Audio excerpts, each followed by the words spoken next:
Je vais vous montrer comment rendre ChatGPT beaucoup plus puissant en l'utilisant correctement.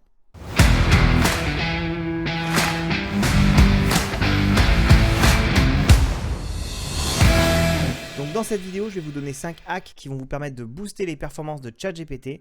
Et dans d'autres vidéos, je reviendrai plus en détail sur ces hacks en donnant des exemples concrets. Donc pense à t'abonner pour ne pas rater ça. Donc déjà, ce qu'il faut comprendre avec ChatGPT, c'est que si vous arrivez dans la conversation et que directement vous lui posez la question la plus cruciale que vous avez, parfois ça peut suffire, mais ce qui va se passer souvent, c'est qu'il va vous donner une réponse très générique. Et pourquoi est-ce qu'il va vous donner une réponse très générique? Eh bien tout simplement parce que vous lui avez pas donné de personnalité. Donc une des premières choses à faire quand vous démarrez une conversation avec ChatGPT, sauf si c'est vraiment pour avoir une réponse sur un truc très générique, c'est de lui donner une personnalité. Par exemple, si on arrive et que directement on lui pose une question de logique, il ne va pas réussir à y répondre. Exemple, la mère de Mike a 4 enfants, Jean, Paul et Jacques. Quel est le nom du quatrième? Et que je tape entrée. Voilà, elle m'informe qu'elle ne peut pas trouver le nom du quatrième car elle n'a pas assez d'informations.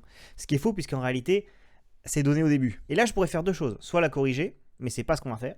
On va démarrer une nouvelle conversation.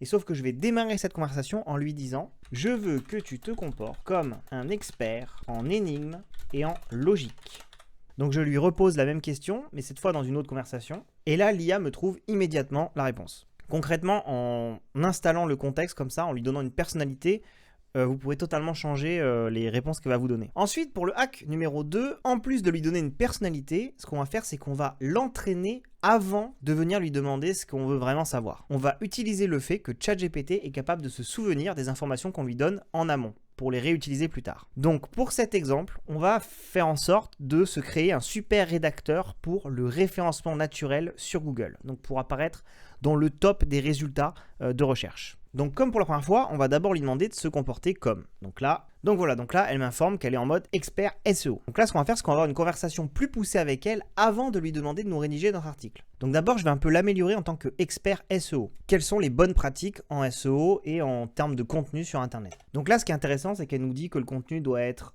utile, informatif, unique. Et ce qu'on va faire, c'est que comme elle nous donne cette information, et ben après, on va le réutiliser en lui disant de rédiger en prenant en compte le fait que le contenu doit être utile, informatif, unique, etc. Donc là, on va lui dire qu'on veut rédiger un article sur le métaverse, mais on ne sait pas sur quel sujet. Ok, donc on va pas prendre le sujet sur la blockchain et tout, on va prendre comment le métaverse va changer notre manière de travailler et de nous divertir. Mais avant de lui demander de rédiger, on va vite fait faire un tour sur Google. Et on va utiliser le troisième hack. Même si elle a accès à une base de données hyper gigantesque, il ne faut pas oublier que normalement elle n'a pas de données après 2021, même si bon, ça commence à être moyen vrai cette histoire-là. Et par exemple, dans le cadre du SEO, le mieux quand vous voulez vous positionner en numéro 1, c'est de regarder qui est déjà en numéro 1. On a le blog du modérateur, Metaverse Tribune, et on va prendre IBS Paris, les 3 premiers. Donc ce qu'on va faire, c'est qu'on va copier le contenu de ces articles et le coller dans ChatGPT pour lui demander d'apprendre leur contenu. Alors, on va lui expliquer. Donc maintenant qu'on l'a nourri un peu d'informations, qu'on connaît le sujet, qu'elle est paramétrée en mode rédacteur SEO, je pourrais très bien lui demander de me rédiger d'abord dans un premier temps le sommaire de notre article optimisé pour le SEO et ensuite de rédiger l'introduction, rédiger la partie 1, rédiger la partie 2, rédiger la partie 3, etc.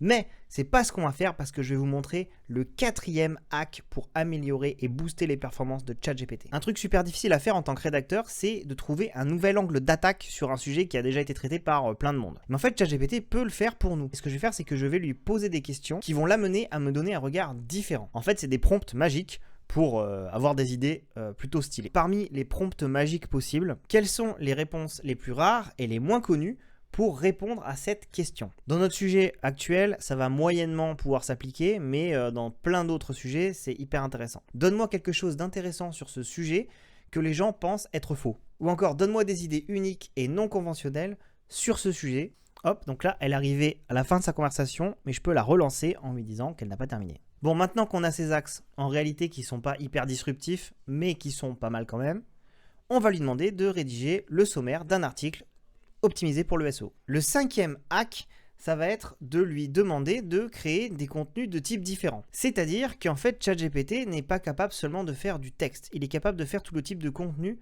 vous pourriez faire avec un truc de traitement de texte type Word, etc. Ce qui veut dire qu'il peut vous faire des listes en bullet point, des tableaux et des trucs comme ça. Donc là, je lui ai demandé de me faire des suppositions sur la probabilité que les éléments qu'elle m'a donnés arrivent le temps avant la réalisation et l'impact sur nos vies. Concrètement, on voit qu'en fait, elle a à peu près les mêmes idées sur tout, donc elle est sur élevé au niveau de probabilité, donc elle pense que toutes ces choses-là vont se produire et que ça va se produire dans un court terme relatif. Par contre, l'impact sur nos vies, eh ben, en fait, elle n'indique pas que c'est le même. Par exemple, sur travailler en mode nomade, elle pense que ça va avoir un impact très élevé, tandis que la création de communautés virtuelles pour les employés va avoir un impact moyen. Et en mélangeant un peu tous ces hacks dans différents secteurs, eh ben, on peut arriver à des choses quand même assez folles.